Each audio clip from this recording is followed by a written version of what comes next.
day, everyone. Thanks for joining us again. If you are new to us, my name is Melissa Carver. This is my husband, Leo Carver. And today we wanted to talk to you all about journaling through this quarantine. If you've never journaled before, you may think, we learned in school that journaling is all about writing our feelings, which it is, but it can also involve a lot of other things as well.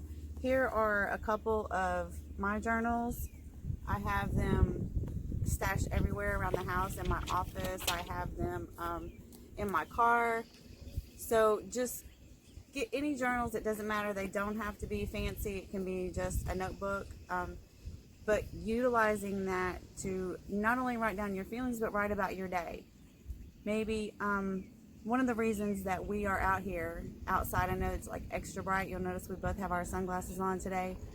But in places that are highly populated and those who are in apartments that may not necessarily have a balcony, you can't get out in nature.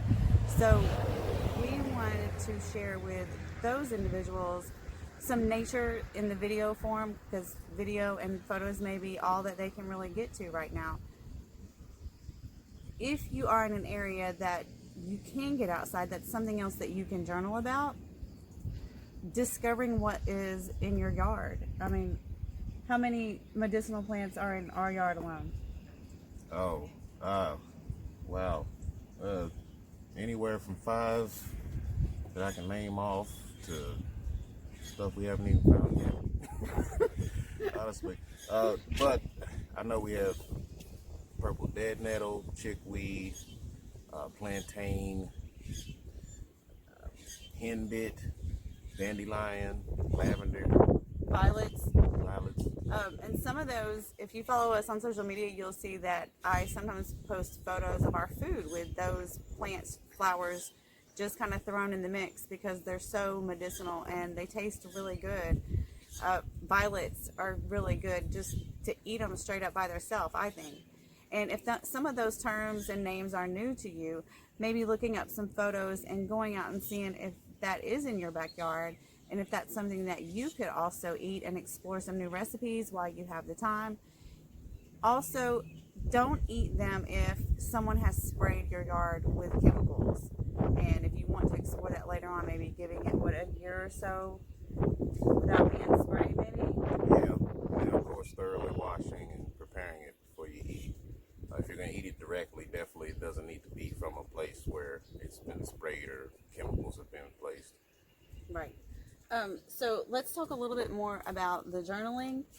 So as far as exploring your feelings, of course, there's the ups and downs of how you're going to feel on a daily basis. You may have several ups and downs throughout one day. Do you feel isolated? Exploring that feeling and getting to know yourself a little bit more.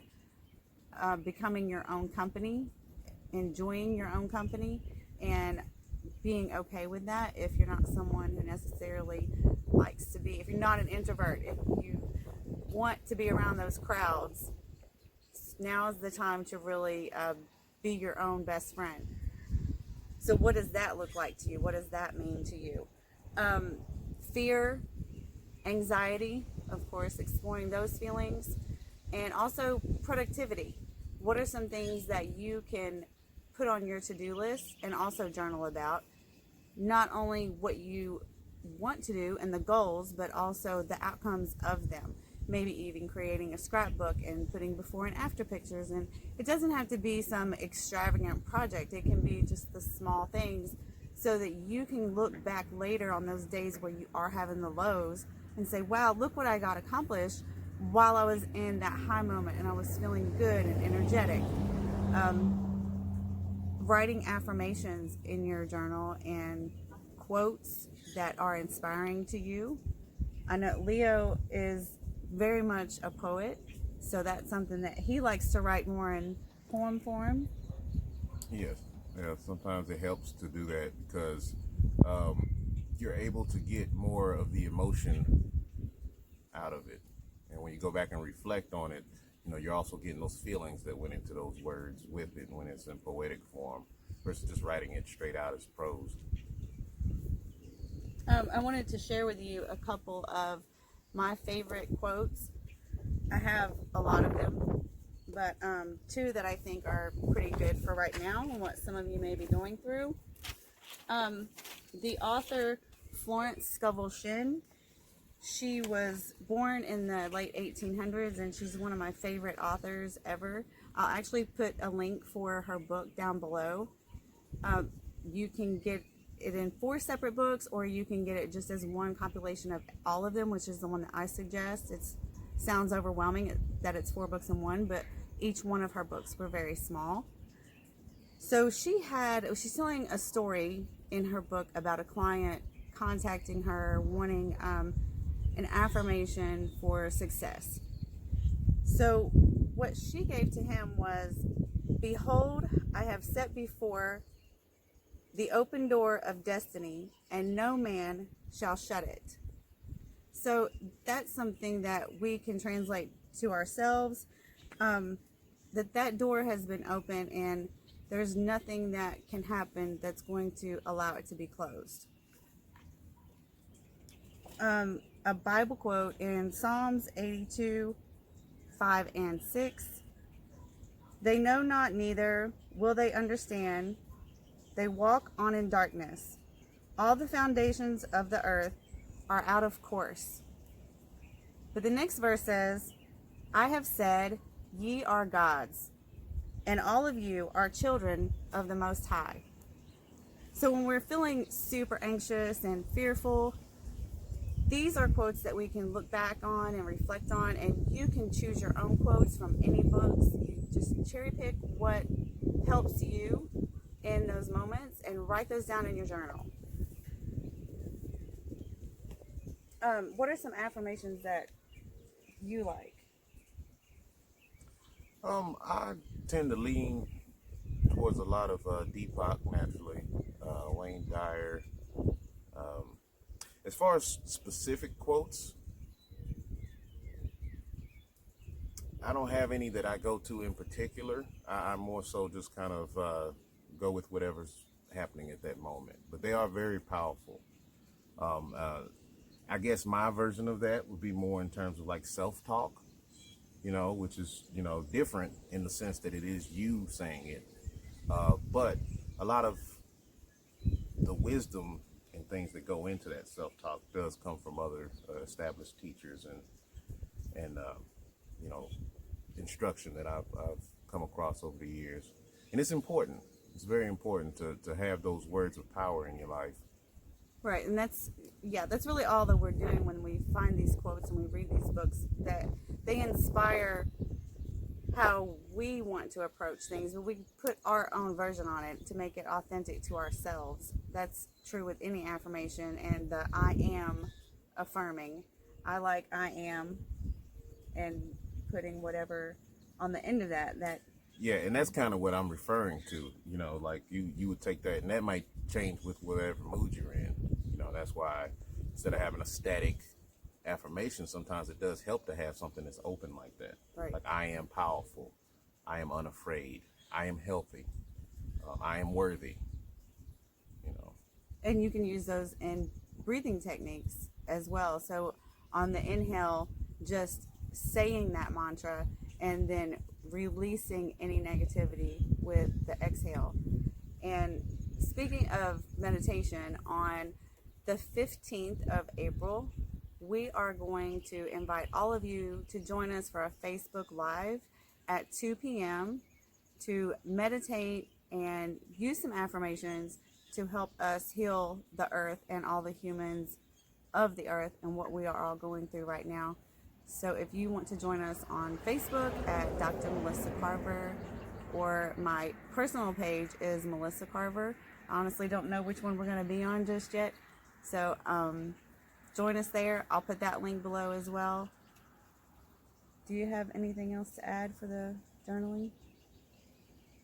I think it's also important for you to take notice of your own handwriting and the way that you may write when you're in certain moods. That's actually very revealing in terms of understanding yourself. If you notice, like when you're angry at someone and you write something down, if you look at those words, especially if you can step away from it, maybe come back to it, later, a few days even later, and look at it, look at how those words are. It's almost like a EKG machine for what's going on inside of you. Oh, wow, If you actually EKG reading, if you actually look at it, like, okay, well, this writing looks beautiful. Well, I was probably in a pleasant mood. Oh, I can barely even read this. Well, your thoughts were probably all over the place. And even though that's a small thing, paying attention to that can tell you about yourself and bring your attention more to that inner life of what you're expressing. So I think it's important to keep that in mind. Right. And it's important to hand write it, although Yes. we have all of this tech and it's so easy to do it on our phone or a computer or a laptop. It's way more powerful to hand write it. No one else has your handwriting. It's 100% you. It's 100% unique. It's just like a thumbprint. Yeah, and that's why that's why I point that out, because it is unique to you. Like, even if someone tries to copy your handwriting, they can only do it to a certain degree. Right. Yeah.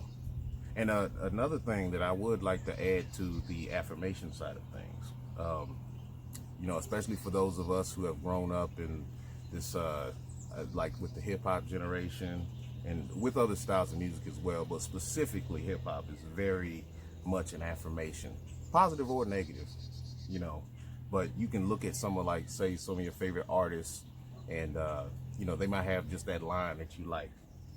And when you're in a certain mood, you remember that in your head, like, oh yeah, and that gives you a little extra energy behind what you're trying to do. I think music, which I do come from a music background, but I still hold on to that song lyrics are very powerful in that way. And it's similar to what I was saying about poetry. I mean, it's really exactly the same thing. It is poetry, right? Yeah, and because that emotion gets into it. It's not just saying I am worthy. It's like I'm the baddest on earth, and carrying that with yourself. There is a difference in that. And so sometimes, people who are more inclined that way, that's another thing you may want to look at. Writing your own lyrics even for songs. That's very helpful and healing for people. Right. It doesn't matter if anyone ever hears it. Right.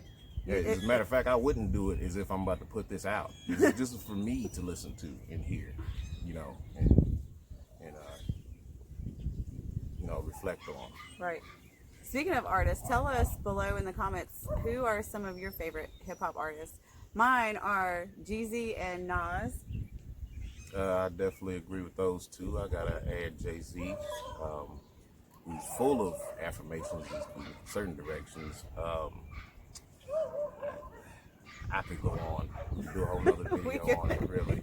And like I said, it doesn't really matter what genre you like, but there is some powerful words out there. Right. If hip hop is not your thing, tell us below, what are some of your favorite songs that motivate you and get you going and can lift you out of those low moments up to the high with the vibrations. So we typically do listen to hip hop or reggae. I like reggaeton. He's not so much into the reggaeton, but no, but I also like some alternative rock, which is not necessarily a thing, and that's just the balance of it. But when it's positive, when it's something that makes you feel good, when it's energetic, it's uplifting either way, for sure. And journaling about that. Listen to a song and write down how it made you feel and why. Yes. Where did those feelings come from? Are there parts of the song that do hit the low points? Because I know for me, there's some songs that I'm like, oh, well, I could actually do without this little section right here because it kind of brings me down for just a moment if you're really listening to those lyrics. Some people don't pay that much attention to the lyrics. They're more about just the beat, but I prefer both, but lyrics are probably my favorite part of the song. So yeah, we would love to hear what you all have to say in the comments and let us know how the journaling goes. Please join us on the 15th on Facebook for global meditation and affirmations for what we are all going through right now. And please subscribe, hit the bell for notifications. Thank you all so much for joining us. Yes, thank you.